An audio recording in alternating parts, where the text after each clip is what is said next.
You ask someone about their weekend, and suddenly they're talking about next month's vacation plans. And now they're using technical medical language you can barely comprehend. Did you just say something? Now, before you throw shade, think back to a time when you might have done something similar. We can agree that there's obviously a communication barrier here. Let's not have that happen to you. I want your skills supercharged. So stick around for part 2 of our Barriers to Communication series, where we discuss more surprising reasons why the person you're talking to might not actually understand what you're saying.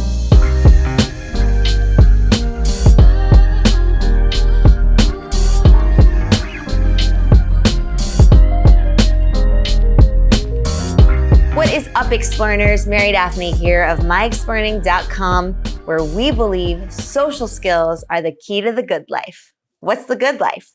It's where you call the shots, you have a crew you can count on, and you're on a mission that you care about. In part 1 of the Barriers to Communication 2-part series, we talked about some of the most common roadblocks to getting your point across.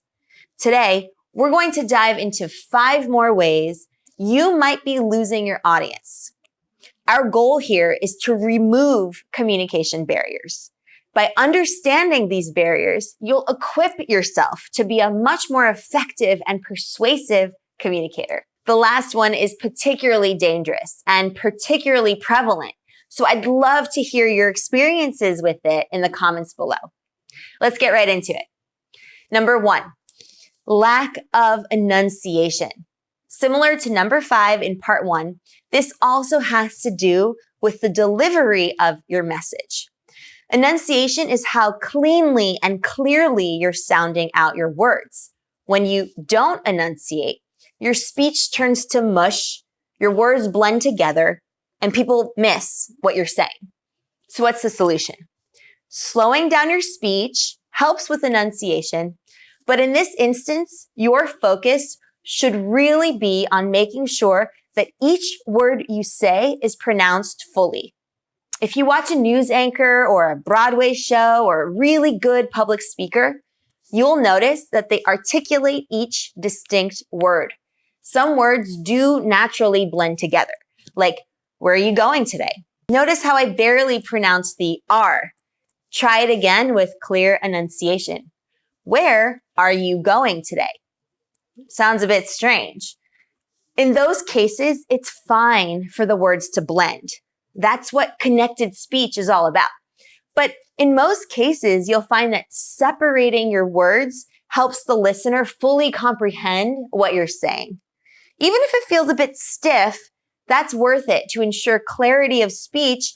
And when you do it more often, you'll start to sound more natural. 2, vague language. We've talked a lot about verbal communication, but there are communication barriers in writing as well.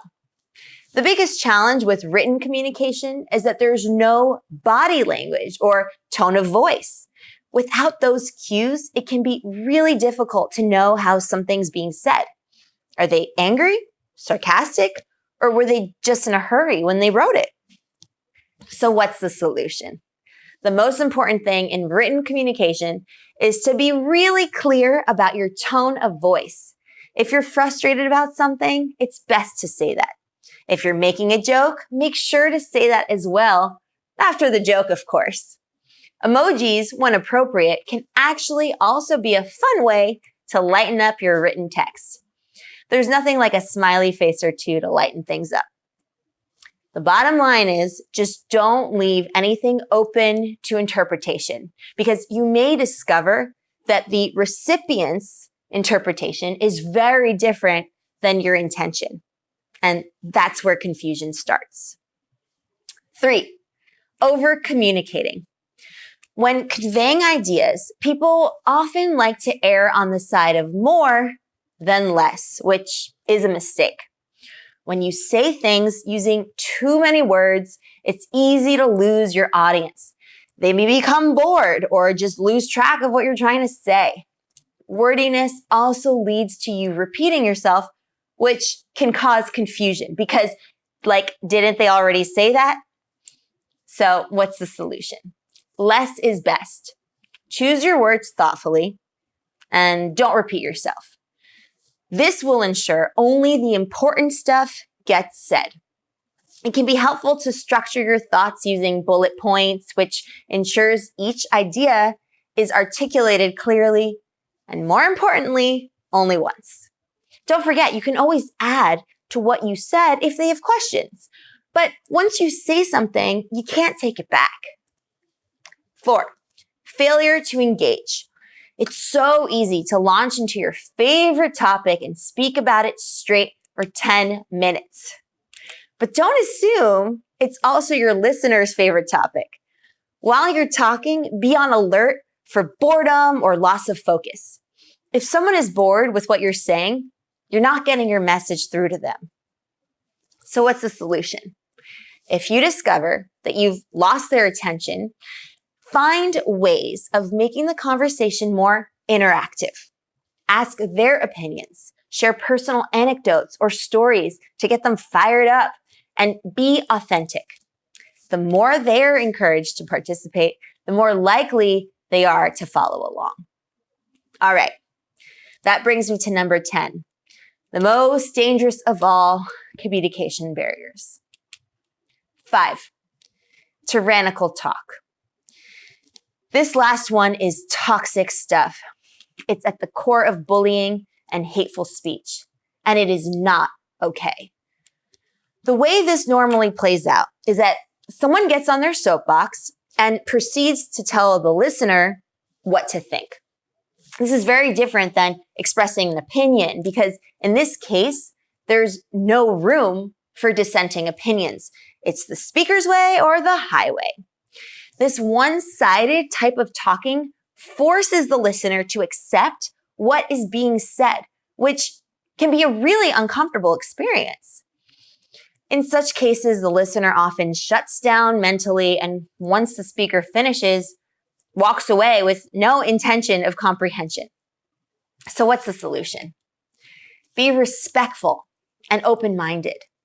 You're free to stand by whatever you're saying and don't hesitate to speak with passion, but just make sure you're saying it in a way that really makes it clear that you're open to other points of view.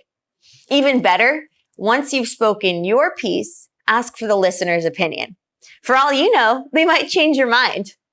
Well, there you have it. The second 5 barriers to communication. So let's quickly recap. 1, lack of enunciation. Be sure to sound out your words. 2, vague language. Be as descriptive as possible, particularly in writing. 3, over-communicating. Keep it short, silly. 4, failure to engage. No, yawns don't count as engagement. Get them asking questions. And 5, tyrannical talk. No one likes a tyrant. Speak with an open mind and you'll be far more persuasive. The biggest takeaway here is that effective communication is an active process. It requires you to be aware of not only what you're saying, but how you are saying it and to whom you are saying it. It's a two-way street with some give and some take. If you do it right, your listeners will hear you out and respect what you have to say. At the end of the day, if the topic is something you feel strongly about, there's nothing more important than being heard. So be sure to take a generous, open-minded approach to ensure that the audience actually listens to what you have to say. Well, that's it for today, Explearners. Add these strategies to your communication toolkit, try them out, and make them your own. And be sure to check out the blog article over at myexplearning.com to review the concepts that we discussed in this video today. If you enjoyed this lesson, like, comment, and share. It really helps support the Explearning community and all of the hard work that goes into this channel. And if you haven't done so already, subscribe to join our tribe of Explearners. I will see you in my next lesson. Happy Explearning!